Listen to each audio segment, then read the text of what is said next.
Hello everyone, myself Dr. Aradhna, nutritional psychiatrist. Nutritional psychology is a fast growing approach जिसमें हम आपके food और आपके सप्लीमेंट को आपकी मेंटल हेल्थ कंडीशंस को ट्रीट करने के लिए यूज करते हैं। ये एक साइंटिफिक स्टडी है कि आप जो भी फूड लेते हैं सॉलिड में, सेमी सॉलिड या ड्रिंक के रूप में, उसको कैसे आपके अंदर जाने के बाद ingestion, absorption, assimilation, biosynthesis, catabolism and excretion का जो सारी गतिविधि है, कैसे उसको आपकी बॉडी में कराना है सुचारू रूप से, वो न्यूट्रिशनल साइकियाट्रिस्ट करता है। इट मीन्स कि आपकी बॉडी में मुंह में जब आपका जो भी भोजन जाता है, आप कार्ब्स लेते हैं, प्रोटीन लेते हैं, मिनरल्स लेते हैं, रफेज लेते हैं, फैट लेते हैं,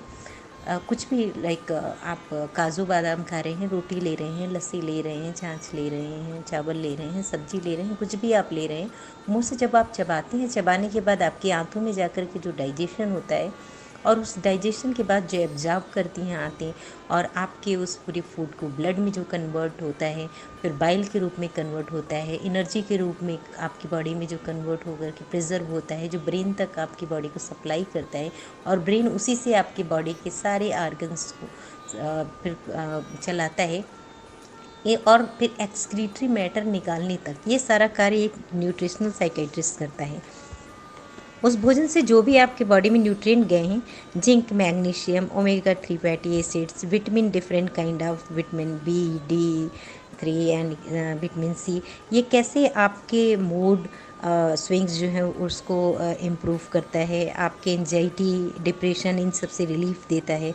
और किस प्रकार से ये आपकी मेंटल कैपेसिटी को बढ़ाता है, आपकी लर्निंग, आपकी मेमोरी कैपेसिटी, अल्जाइमर, डिमेंशिया के अगर आप शिकार हो गए हैं, इस तरह की बीमारियों को, आपकी एजिंग के प्रोसेस को कैसे मैनेज करता है, ये एक न्यूट्रिशनल साइकोलॉजिस्ट का काम है। जैसे हमने आपको बताया कि साइंटिफिक स्टडी है, तो इसमें हम ऑब्जेक्ट हमारा यही रहता है कि जो भी आप भोजन ले रहे हैं वो कैसे आपका 100% ना भी हो सके तो 90% आपकी बॉडी में वो पूरी तरह उसका सदुपयोग हो। तो 3 तरह का सदुपयोग, दुरुपयोग और उपयोग। अगर आपका भोजन सदुपयोग नहीं भी हो पा रहा है तो एटलीस्ट मैक्सिमम उपयोग हो सके आपके उस भोजन का, तो उसके लिए क्या रिक्वायर मटेरियल होता है, किस तरह की बीमारी से या किस तरह की डिसऑर्डर से आप गुजर रहे हैं, या अगर आप स्वस्थ भी रहना चाहते हैं, नहीं भी कोई बीमारी है, आप एक हेल्दी लाइफ के लिए आपको किस तरह का मेथड यूज करना है, क्या प्रोसेस होना चाहिए, क्या ऑब्जर्वेशन होगा, किस तरह से आपका रिजल्ट जो है वो जो आपने भोजन लिया वो आपकी बॉडी में कैसे इन सब चीज़ों को कन्वर्ट करके बना रहा है, ये सब हम आपको बताएंगे। एक एग्जाम्पल के रूप में आपको बताते हैं कि जैसे एक डायबिटीज़ का मरीज़ होता है, उस सभी को ये पता है कि डायबिटीज़ में अगर हम मीठा खाएंगे तो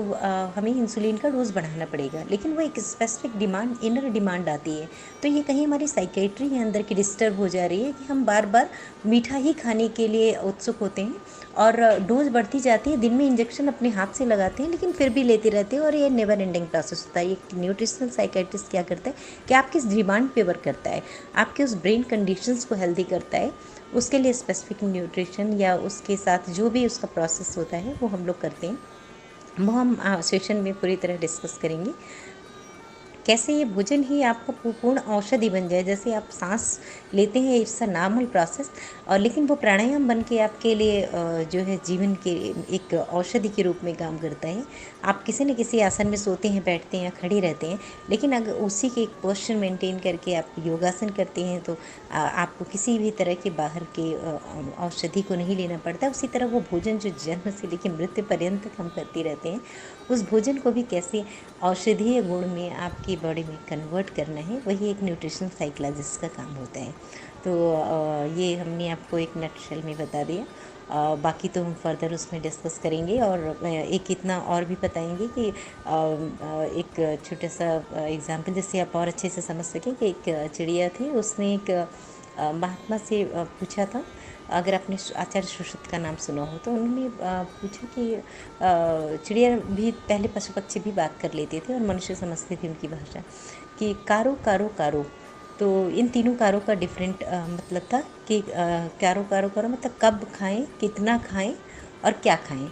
तो उन्होंने बताया था आचार्य सुश्रुत ने, ऋत भुक, नित्य भुक और मित भुक। तो इसका भी हम पूरा आप में विवेचना करेंगे कि ये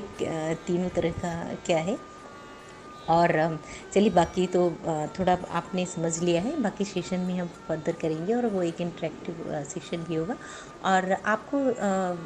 कल के सेशन शुरू होने से पहले एक क्वेश्चन देते हैं कि जिस भोजन को हम रोज़ लेते हैं, और अभी आपको लग भी रहा होगा ऐसी क्या चीज़ है भोजन को समझने जैसे, तो उससे से रिलेटेड एक क्वेश्चन था मेरे मन में कि हम सोचे आप इस पर विचार करिएगा कि भूख कहाँ लगती है। हम सभी को पता है, हमारी बॉडी के ऑर्गन्स जो भी है, सिस्टम पता है। तो शायद हो सकता है आप लोगों में से किसी ने विचार किया हो तो उत्तर आसानी से मिल जाएगा। और लोग कहते रहते हैं पापी पेट का सवाल है और खाने के लिए जीते हैं, और खाना ना हो तो क्या, पेट ना हो तो किससे भेंट ना हो, तो इस टाइप के कई सारे सेंटेंसेस डेली लाइफ में करते हैं। तो बताइएगा बॉडी के किस ऑर्गन में, हार्ट, लिवर, किडनी, लंग्स, किस जगह पे भूख लगती है हमें बॉडी के, कहाँ पे, इधर कोई और ऑर्गन। तो कल फिर शुरू करते हैं हम लोग। तब तक के लिए आप लोग ये प्रोसेस को सोचते रहिएगा। Okay, bye bye, thank you.